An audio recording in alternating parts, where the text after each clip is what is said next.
fundamental principle of universal African nationalism, Garveyism or African fundamentalism, is African spiritual orthodoxy.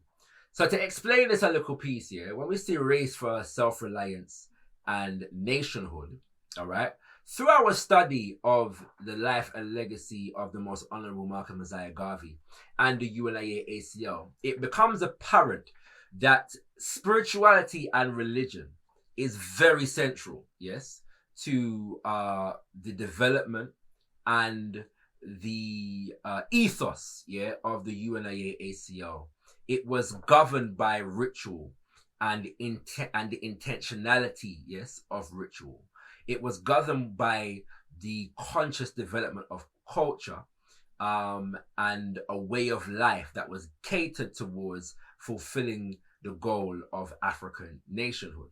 And so because of the significance and the centrality of spirituality and religion to the UNIA-ACL, it was felt that it was important to encapsulate that by adding African spiritual orthodoxy to the fundamental governing principles of African fundamentalism, Garveyism, universal African nationalism, all right? And as I've already said, Baba Tony Martin was, most welcome for that addition, The title, the name African spiritual orthodoxy is inspired by the name of what was as close to being an auxiliary of the UNIA-ACL without quite being auxiliary of the UNIA-ACL, which was the African Orthodox Church, Its founding member was also the chaplain general of the UNIA-ACL, and he goes by the name of Bishop Alexander Maguire.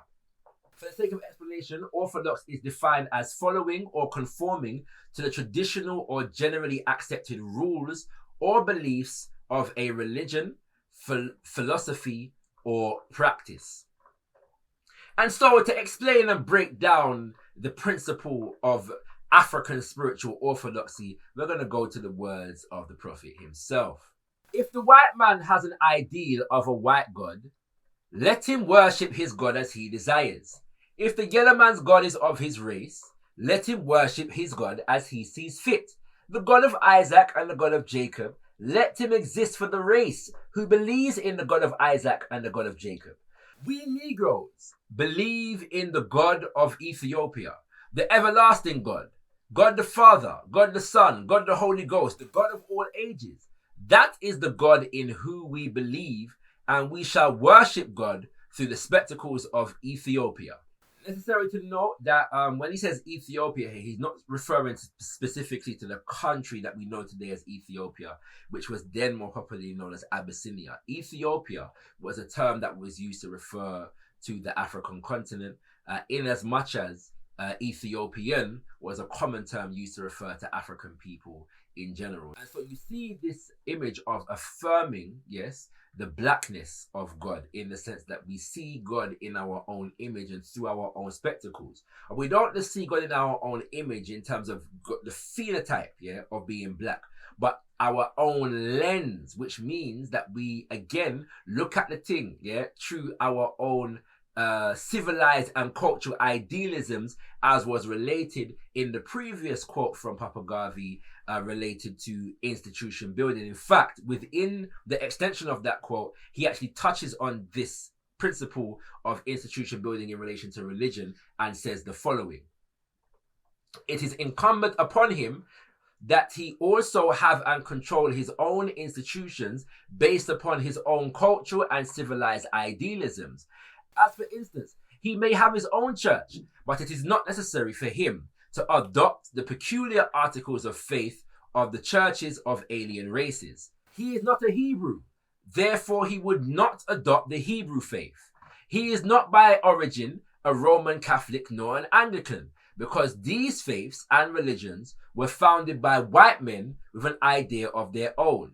In his religious philosophy, the Negro may safely adopt articles of faith to link him with the Godhead of the Christian faith and practice such as his particular religion, and so likewise with all other institutions. Very powerful and strong statements, among I and I as universal African nationalists. Now, essentially, First and foremost, I should say, this principle was manifested in the UNIA-ACL, again through the development of the African Orthodox Church and through the general meetings, of the UNIA-ACL. All of them began with rituals. The UNIA-ACL wrote its own hymns and developed its own rituals. And as Chaplain General, Baba Alexander Maguire wrote what is called the Universal Catechism, and it was primarily used with the juveniles, the young people in the organization,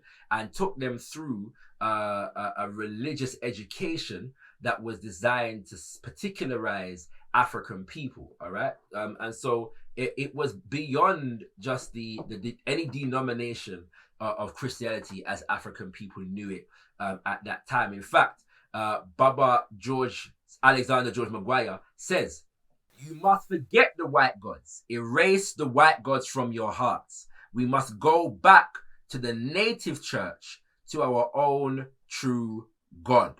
So this could be a presentation in and of itself, all right? But there are a number of ways in which Garveyites have developed on these ideas, and two primary streams of thought have existed. The first is that whatever religious tradition that we are in, we must seek and consciously develop an African expression of the religion. Yes, so that's for those of us who are in Christianity, Judaism, or Islam, as many members of the UNIA-ACL were at that time, and are today. All right.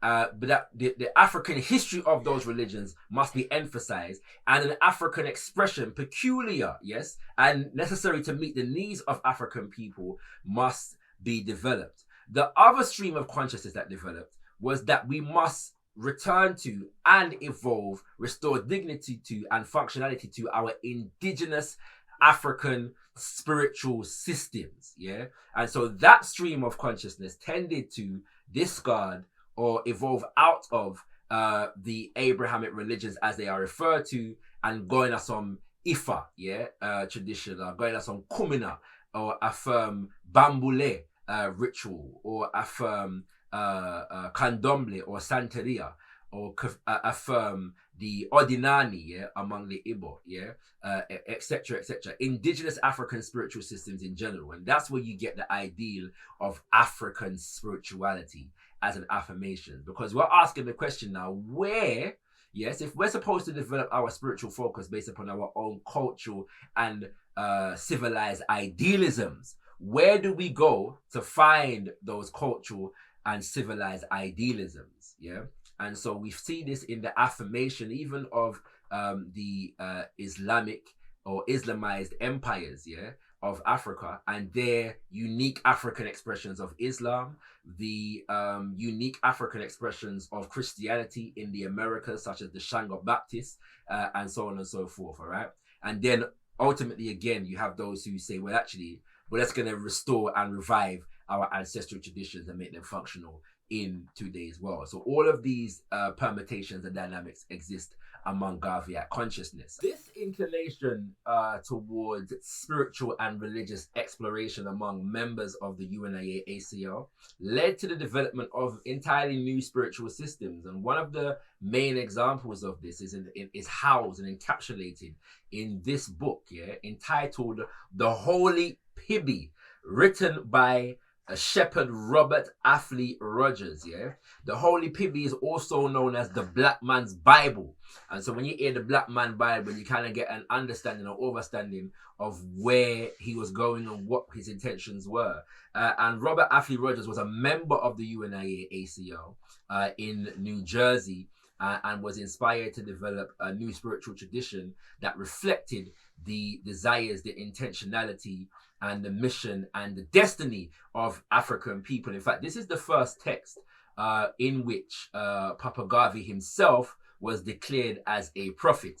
And so when you see the Rastafari movement, this is also one of the key texts that inspired the development of the Rastafari movement, which can be said to a significant degree to be the most enduring, of the spiritual traditions that come out of the Garvey movement. Many of the founding mothers and fathers of Rastafari were in fact members of the Garvey movement, in the United States, in Jamaica, and other parts of the Caribbean. The Rastafari movement kind of draws on both ends of that spectrum that I spoke about earlier, in terms of finding an African historical and spiritual root within the Abrahamic traditions, and also drawing heavily from our indigenous African spiritual systems as they were preserved and evolved in the Caribbean.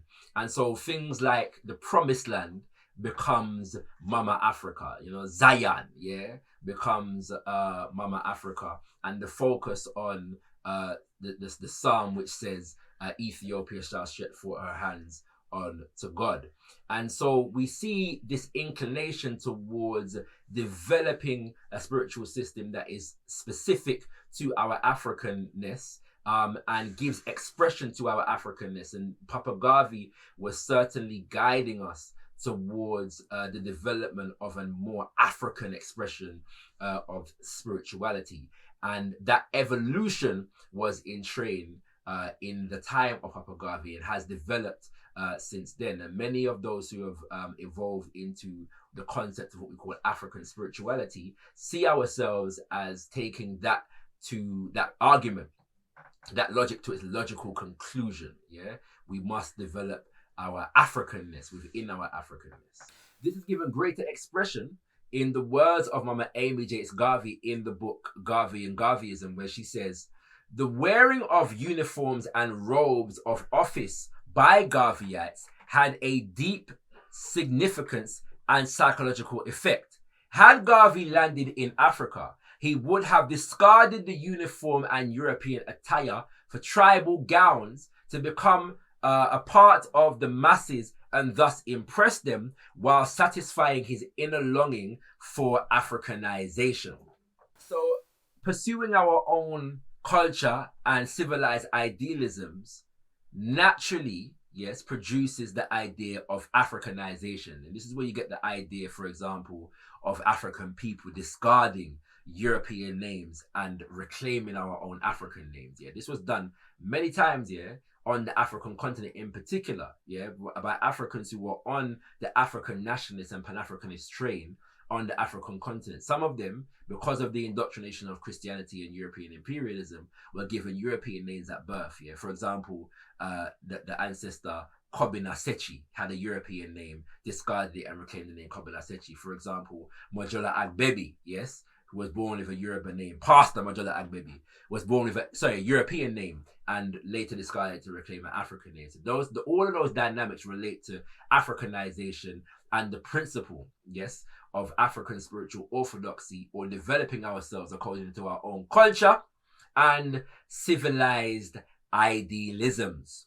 So to summarize, Garveyism, more properly referred to as African fundamentalism or universal African nationalism, has 4 fundamental principles: race first, self-reliance, nationhood, and African spiritual orthodoxy.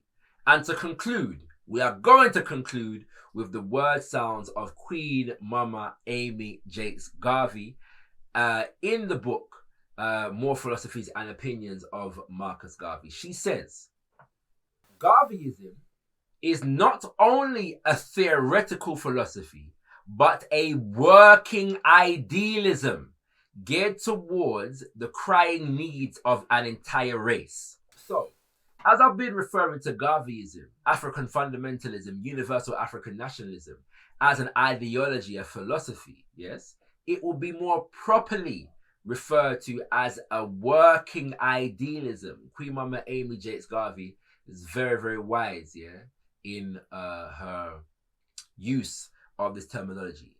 What it says to me is that we evolve the philosophy with the practice of its implementation, solving the problems of our people.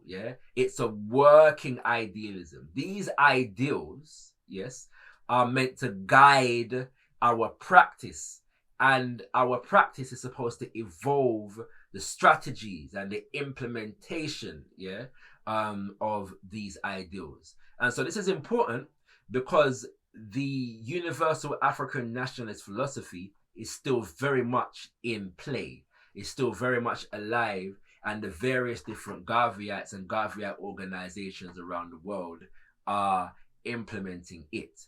And that's another story for another time. That concludes our episode of the Pan-African Question.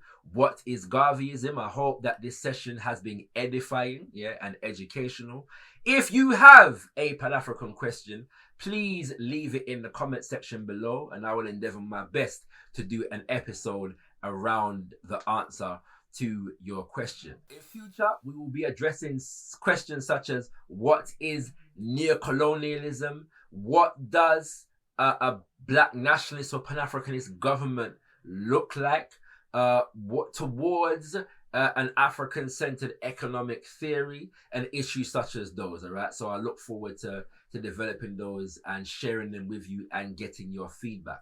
Do please, leave your feedback and your contributions, your challenges even, to this particular episode in the comment section below. And as we conclude, we end as we began. Tendai Mwadi, be thankful unto the Mother, Father, Creator of the universe.